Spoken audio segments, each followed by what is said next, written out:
Ensemble, nous les parer. Au PESOT, à ce stade, vous avez certainement un plan de mesures d'urgence et de solidarité qui commence à être bien ficelé.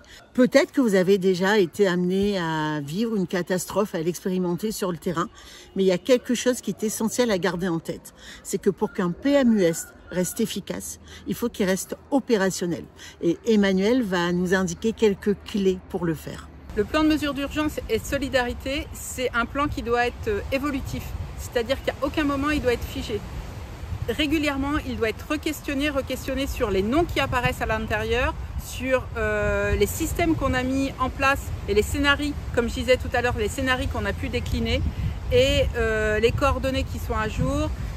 C'est vraiment quelque chose qui doit évoluer et qui doit être connu de tous. Systématiquement, quand il y a des nouvelles personnes qui arrivent dans l'association et qui se portent volontaires pour s'engager sur les situations de crise, eh ben, on doit les avertir et on doit les questionner sur la compréhension de ce plan de mesures d'urgence et de solidarité et sur aussi la manière dont eux, ils envisagent. Parce que on n'a pas la science infuse et à chaque moment, quelqu'un peut l'enrichir et c'est le faire ensemble qui va faire monter en compétence ce PMUS. À la page 18 du guide, vous trouverez la fiche « Maintenir le plan d'urgence et de solidarité opérationnel ». L'objectif est clair.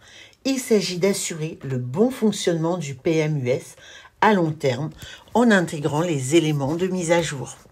À la page 12 du Canva, vous aurez plus d'informations pour vous aider à réaliser la mise à jour du plan, mais également pour prévoir la révision du plan.